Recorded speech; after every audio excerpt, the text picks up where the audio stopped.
Boa noite, sou Carlos Barroso, são 18 horas e 37 minutos, está entrando no ar Redação ao vivo, aqui o Redação BH News dessa terça-feira. Você nos acompanha pelo canal 9 da NET e também pelo nosso site www.bhnews.tv.br. Se você quiser falar diretamente comigo, mande um e-mail, carlosbarroso@hotmail.com. A presidente Dilma surpreendeu o mundo político hoje. Ao invés de mandar aquela mensagem fria, ela foi pessoalmente ao Congresso abrir o ano legislativo. Ela está tentando uma parceria com o Congresso, naturalmente com as dificuldades econômicas e políticas que enfrenta. É um caminho até de certa forma óbvio, mas mostrou coragem da presidente. Ela foi lá no Congresso, no meio do covil dos inimigos, defender, por exemplo, a CPMF. É preciso coragem, né? Se ela chegar aqui para defender, no Redação BH News, em uma entrevista para defender a CPMF, eu vou questioná-la muito sobre isso. Mas, em 3 ocasiões de seu discurso, de seu pronunciamento de abertura do ano legislativo, Dilma foi vaiada, mas também foi aplaudida pela base aliada. Demonstrou coragem e essa tentativa dela de buscar o apoio do Congresso, já que a situação dela no primeiro ano do mandato Dilma II não foi nada favorável no Congresso brasileiro. E vamos às demais notícias. Agentes de segurança pública de Minas fizeram um ato na tarde de hoje na Praça da Assembleia Legislativa, no bairro Santo Agostinho. A categoria, que reúne policiais civis e militares, delegados e agentes penitenciários, está insatisfeita com a decisão do governo de pagar parte dos salários dos servidores de forma escalonada. Em janeiro, o governo de Minas anunciou que 75% dos servidores, que somam 477 mil funcionários públicos do Estado, que ganham até R$ 3.000, receberiam os salários integralmente até o 5º dia útil, a partir de fevereiro. Os outros 25% do funcionalismo teriam um pagamento escalonado. Os agentes de segurança afirmaram que uma paralisação pode ser iniciada no 5º dia útil, caso o salário seja escalonado. O governador Fernando Pimentel já começa a enfrentar várias manifestações por causa do parcelamento dos salários de servidores que ganham acima de R$ 3.000. Além dessa manifestação dos servidores da segurança pública, também a área educacional está programando várias manifestações contra a política salarial do governador. E um dos prédios históricos mais conhecidos de Belo Horizonte, o Castelinho da Floresta, vai abrigar a nova sede do Centro Pop Miguelin, centro de referência para a população de rua que a cada dia cresce mais em Belo Horizonte. A reforma da casa, que é tombada pelo patrimônio histórico, já começou e deve durar 10 meses. Para manter as características históricas do imóvel, foi feito um trabalho de pesquisa. As portas e janelas, que nem existem mais, vão ser refeitas por um especialista vindo de Mariana. A casa onde atualmente funciona o Miguelin consegue receber 22 adolescentes. No novo endereço, será possível atender 80. E falando em morador de rua, olha a violência, a barbárie aqui em Belo Horizonte. A Polícia Civil de Minas informou que um morador de rua, morto com chutes na cabeça, no centro de Belo Horizonte, foi identificado como José Januário da Silva. O crime aconteceu na madrugada do dia 15 de janeiro deste ano, na rua 21 de abril, perto da rodoviária da capital. Inicialmente, a polícia militar havia dito que a vítima era de origem indígena, por ser conhecido como índio na região. Após a identificação, no entanto, a Polícia Civil acredita que ele não pertencia a nenhuma tribo. José Januário era natural de Paranaíba, no Piauí, e tinha 57 anos. Câmeras de segurança registraram a agressão. No vídeo, um homem aparece chutando e pisando na cabeça da vítima, que estava deitada no chão. Até o fechamento da matéria, nenhum suspeito do crime havia sido preso. Terrível, não é? Terrível. Isso é muito terrível.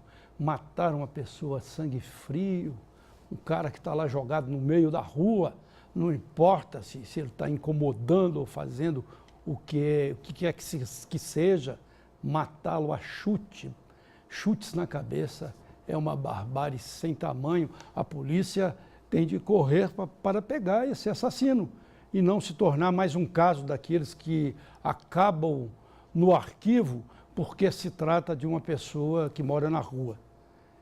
E um homem de 42 anos morreu na explosão de um caminhão-tanque no bairro Jardim das Alterosas, em Betim. A informação foi confirmada pelo Corpo de Bombeiros na manhã de hoje. Outro de 39 anos já havia sido socorrido em estado grave para o Hospital João 23, vítima do mesmo acidente que aconteceu ontem. No início da noite, um incêndio atingiu 3 veículos dentro de uma transportadora em Betim. Segundo o Corpo de Bombeiros, as chamas tomaram o veículo que transportava cerca de 15 mil litros de óleo diesel. Ele explodiu no local. O incêndio atingiu outras 3 carretas que estavam no pátio. As chamas foram totalmente apagadas por volta das 10 da noite. Enfrentamento de gangues e quem paga é a saúde pública. O Centro de Saúde Cafezal, no aglomerado da Serra, ficou parcialmente fechado hoje por causa do conflito entre gangues rivais que acontece no local desde a última quarta-feira. A unidade foi fechada ontem. Segundo a Secretaria Municipal de Saúde de Belo Horizonte, por questões de segurança, apenas o atendimento administrativo, a portaria e o serviço Posso Ajudar foram mantidos. A população foi orientada a procurar atendimento no anexo Casa Verde, unidade de apoio do Centro de Saúde São Miguel Arcanjo, e também no Centro de Saúde Nossa Senhora de Fátima. A Polícia Civil instaurou um inquérito para investigar o conflito entre gangues que disputam pontos de tráfico de drogas no aglomerado da Serra. Vamos conversar agora com o Thiago Lenoir. Ele é advogado especializado em segurança pública.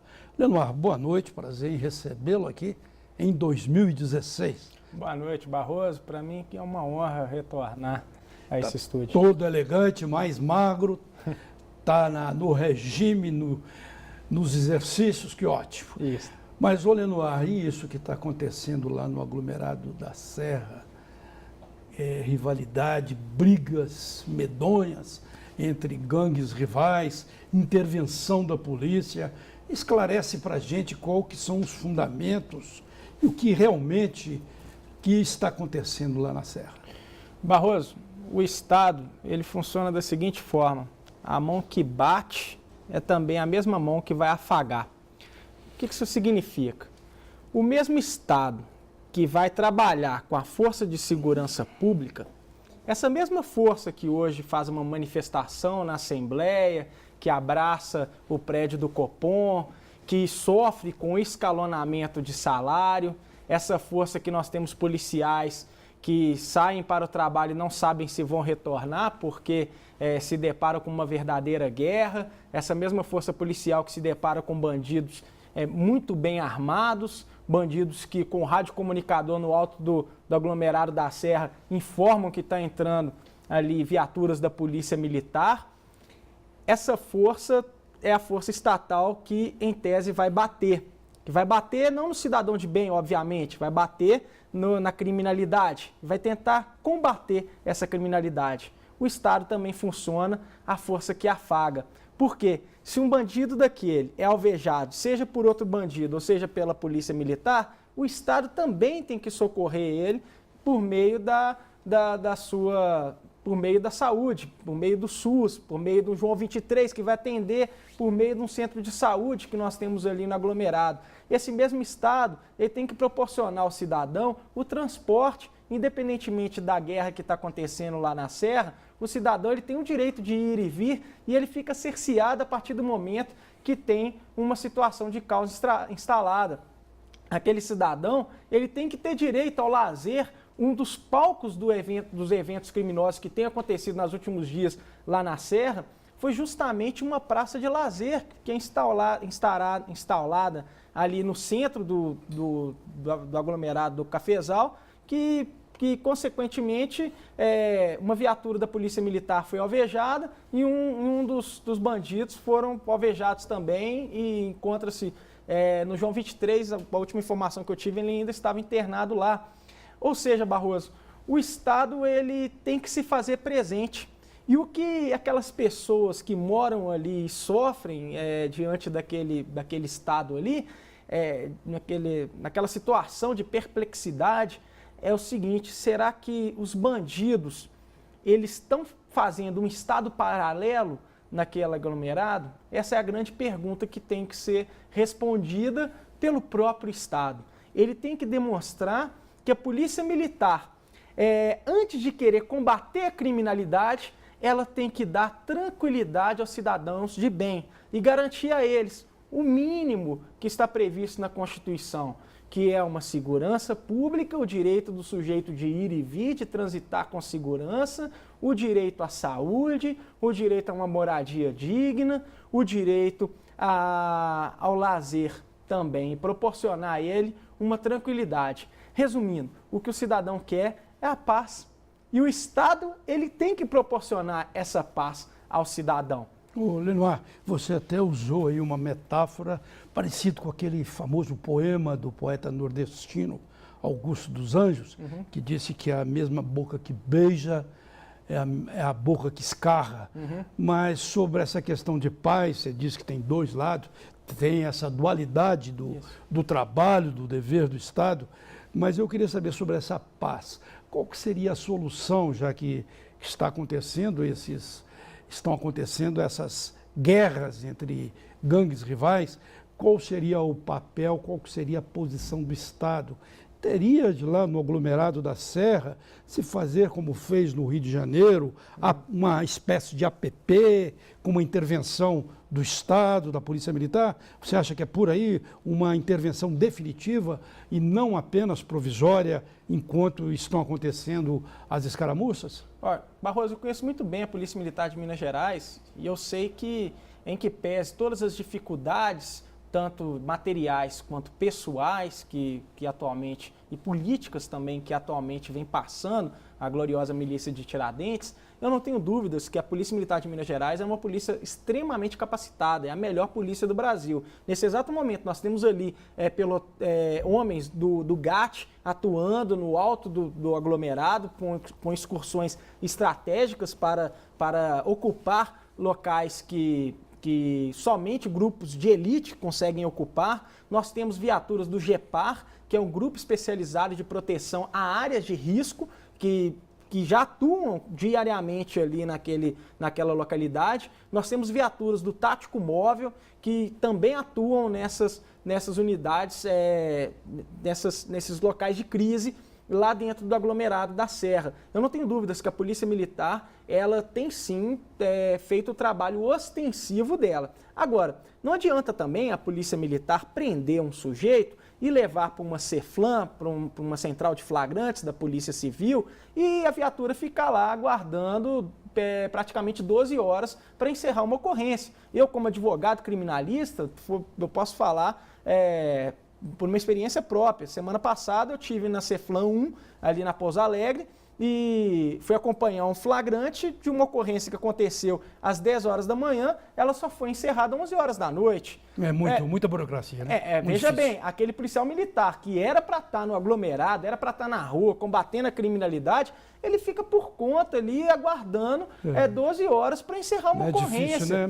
Mas, Barroso, sem querer te cortar, mas cidades do interior aqui da região metropolitana, muitas, Nova Lima, por exemplo, o sujeito tem que sair de Nova Lima para encerrar uma ocorrência na Ceflã do Barreiro e fica ali uma viatura desguarnecida, parada, ao invés de estar combatendo a criminalidade. E não adianta criticar a Polícia Civil, que também é uma polícia estagnada diante de todas essas dificuldades. Aí dá a impressão seguinte, não, isso é culpa da Polícia Civil. Não é, faltam homens, faltam materiais, falta ali elementos para que a coisa aconteça com naturalidade. E aí a Polícia Civil vai reclamar que não tem vaga nos presídios, a Ceflã lotada, a Polícia Civil, ao invés de investigar, também toma conta de presos, manda aquele sujeito para uma unidade prisional da SUAP, lotada também, e acaba que o sujeito, ao invés de se recuperar e retornar para a sociedade, ele volta pior do que ele entrou. Infelizmente, Barroso, vivenciamos uma crise financeira, uma crise moral, uma crise política, que eu não sei até quando que isso vai perpetuar, aonde que isso vai chegar. Muito bem, mas quando eu estava te perguntando sobre a atuação da PM nesses casos, eu não estava, naturalmente, não era criticando a atuação dela, eu estava te perguntando se aqui em Belo Horizonte deve-se procurar intervenções como houve, estão havendo no Rio de Janeiro, APP, parece que é um trabalho encaminhado, que hoje um homem até histórico na questão de segurança pública do Brasil, que é o Beltrame, né? Beltrame. Se tem de se tentar aqui um método, intervenções parecidas. Okay. Barroso, eu acho que cada localidade ela é bastante específica. A gente não pode comparar o aglomerado da Serra como o complexo de favelas do Alemão e várias favelas, vários aglomerados que nós temos no Rio de Janeiro. Cada lugar é de um jeito. A gente pode sim pegar a experiência deles como uma doutrina e ver aquilo que foi bom, foi praticado lá e trazer para Belo Horizonte, mas a gente não pode dizer que Belo Horizonte está como o Rio de Janeiro e uma unidade pacificadora iria resolver o problema lá da Serra. Não, ali são problemas bastante pontuais. A polícia tem que continuar trabalhando do jeito que ela trabalha. Dar paz ao cidadão de bem, prender o verdadeiro bandido, aquele que comete o crime de tráfico, aquele que comete o crime de homicídio, aquele que comete o crime de porte ilegal de arma de fogo, disparo de arma de fogo, prender esses sujeitos. A Polícia Civil tem que investigar e cada um fazer o seu papel. Eu acredito que Minas Gerais tem condições, já demonstrou isso, tem condições de retomar, de devolver a paz a esses cidadãos de bem lá do Cafezal. É bom que você usou essa expressão, cidadão de bem, isso, porque as pessoas às vezes não pensam assim, mas 99% de quem mora em aglomerados são trabalhadores, cidadãos de bens. A criminalidade é o mínimo possível, embora muitas pessoas confundam isso. Lenoir, agradeço muito as suas informações, boa noite e até uma nova oportunidade. Boa noite, Paulo. E vamos falar agora de carnaval, Lenoir. Durante o carnaval é comum a perda, furto ou roubo de documentos, situação que pode trazer muitos transtornos. Por isso, a primeira dica é registrar um boletim de ocorrência o mais rápido possível, comunicando o fato. Segundo a Polícia Militar, a conduta é importante e deve ser feita o mais rapidamente que a pessoa puder. Assim que tenha constatado a ocorrência. Isso pode ser feito também pela internet. O registro de ocorrências na delegacia virtual é feito por meio do preenchimento de formulários que são apresentados gradativamente, mediante acesso ao site delegaciavirtual.cides.mg.gov.br, em que é possível solicitar a ocorrência ou acompanhar o andamento. As ocorrências de perda de documentos poderão ser registradas por cidadãos e estrangeiros maiores de 18 anos. Ao final, será fornecido um número de boletim de ocorrência que será utilizado para impressão no site. Olha, avançar sinal, além de ser um crime, vai custar caro no bolso das pessoas. 11 novos locais de fiscalização de avanço de semáforo e 2 de invasão de faixa exclusiva para ônibus começam a operar hoje em Belo Horizonte.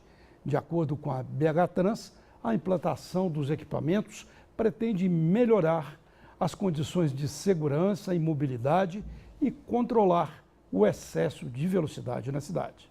Os detectores de avanço de semáforo vão ser implantados nas avenidas Dom Pedro I, Presidente Antônio Carlos e Cristiano Machado. A lista com os endereços está disponível no site bhtrans.pbh.gov.br. Faixas de pano alertando para o início da fiscalização vão ser implantadas nos locais. Voltamos em pouco depois de um breve intervalo.